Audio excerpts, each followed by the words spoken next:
Master మంచి మాటలకు స్వాగతం. నేను మీ మాస్టర్ దుర్గాప్రసాద్. మన భారతదేశంలో అలాగే తెలుగు రాష్ట్రాల్లో ఎలక్షన్ జరిగాయండి. రీసెంట్గా తెలంగాణ అసెంబ్లీ ఎలక్షన్లో ఒక గొప్ప మార్పు గురించి మాకు ఓటు వేయమని కాంగ్రెస్ పార్టీ ఎలక్షన్లోకి వెళ్ళిందనమాట. అలాగే ఇప్పుడు బ్రిటన్లో ఎన్నికలు జరిగినాయండి. మనకి భారత సంతతికి చెందిన రిషి సునాక్ ఆయన కన్జర్వేటివ్ పార్టీ తరఫున పోటీ చేయడం జరిగింది. కానీ 14 సంవత్సరాలు అయింది.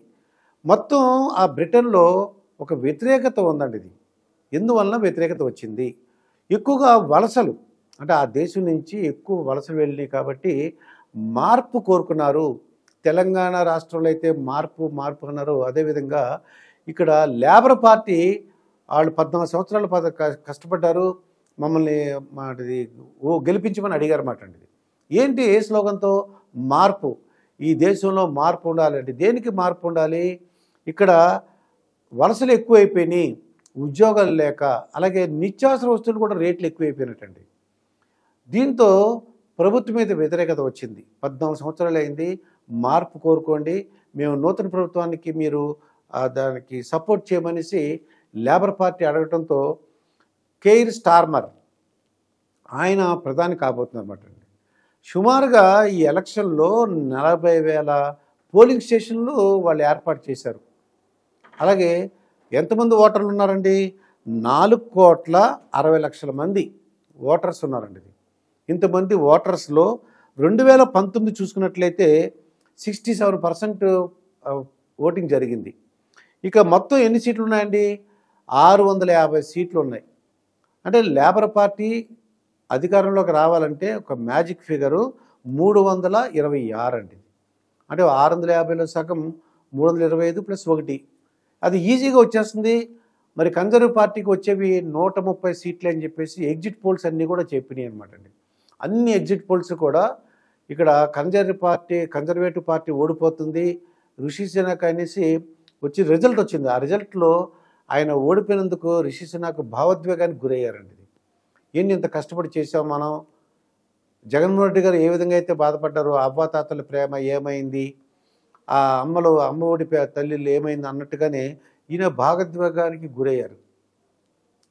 ఆయన గెలిస్తే అది మరి చాలా బాగుండేది అనిపి మన భారతీయులందరూ కూడా మనకు సంతోషంగా ఉండేది. ఎందుకంటే ఆయన భారత సంతతి చెందినవాడు కాబట్టి. ఇన్ఫోసిస్ నారాయణమూర్తి గారు అల్లుడు గారని మనందరికీ తెలుసు. ఆయన గెలవాలని మనం కోరుకున్నాం. కానీ అక్కడ మార్పు గురించి ఆయన పార్టీ ఓడిపోయింది. ఆ సీట్లన్నీ కూడా ఇక్కడైతే కేర్ స్టార్మర్ సుమారుగా 18,000 ఓట్లు మెజార్టీ వచ్చితే ఆయన గెలిచారన్నమాట. మొత్తం 680 సీట్లు ఉంటే దాంట్లో మెజార్టీకి మనకి లేబర్ పార్టీకి వచ్చిందన్నమాట. ఎప్పుడైనా దేశంలో మనకి ఏంటంటే వాళ్ళకి ప్రజల సంక్షేమం ఏం కావాలి, ప్రజలు ఏం కోరుకుంటున్నారు, వీళ్ళు రాజకీయ నాయకులు ఏం చేస్తున్నారు, వీళ్ళు ప్రకటించేస్తున్నారండి. వీళ్ళు మా మేనిఫెస్టో వీళ్ళు చెప్తున్నారు తప్ప ప్రజలకు నిజంగా ఏం కావాలి, ఏ సౌకర్యాలు కావాలి, వాళ్ళు ఏం కోరుకుంటున్నారు అవన్నీ కాకుండా వీళ్ళు సంక్షేమ పథకాలు వీళ్ళు అనౌన్స్ చేస్తున్నారండి. అది ఎంతవరకు కరెక్ట్? ఇప్పటికైనా ప్రజలందరూ కూడా ఆలోచించాలి. ఎవరైతే అంటే ఎక్కువగా ఏమన్నారండి అంటే విద్య, వైద్యము, అలాగే రక్షణ, రోడ్లు, అభివృద్ధి అంటే ఏంటి, ఎవరి కాళ్ళ మీద వాళ్ళు నిలబడేలాగా వాళ్ళకు ఉద్యోగం, అంటే వాళ్ళు ఉన్న ప్లేసుల్లో కానీ లేదంటే ఎక్కడికి ఒక ఉద్యోగం చేసుకుని ఎవరికాళ్ళు బతికేలాగా చేయమని అడుగుతున్నారు. ఎవరు కూడా ఫ్రీబీస్, ఉచితాల గురించి ఎదురు చూడట్లేదండి. ఇది అందరూ కూడా తగిన సౌకర్యాలు కల్పించాలండి. రోడ్లు కానీ లేదంటే కొన్ని చోట్ల దోమలు బెడద ఉంటుందండి, ఆ దోమలు లేకుండా ఉండాలని, ఆరోగ్యంగా ఉండాలని పరిసర ప్రాంతాలు, మీకు చెట్లు బాగా నాటాలని, ఇలాగా మొత్తం ప్రభుత్వం ద్వారా వాళ్ళు ఉచితాలు కోరుకునే కంటే సౌకర్యాలు కోరుకుంటున్నారు.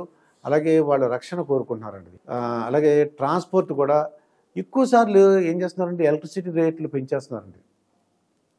ఎలక్ట్రిసిటీ ఛార్జెస్ కానీ, నిత్యావసర వస్తువులు కానీ, అవన్నీ కూడా రేట్లు మధ్యతరగతి వాళ్ళందరూ కూడా అందుబాటులో ఉండేలాగా వాళ్ళు సౌకర్యవంతంగా ఉండటంలాగా చేసినట్లయితే ఎప్పుడైనా సరే ఆ ప్రభుత్వం మళ్ళీ గెలవడానికి అవకాశం ఉంది. మరొక వీడియోతో మీ ముందుంటాను. మీ మాస్టర్ దుర్గాప్రసాద్.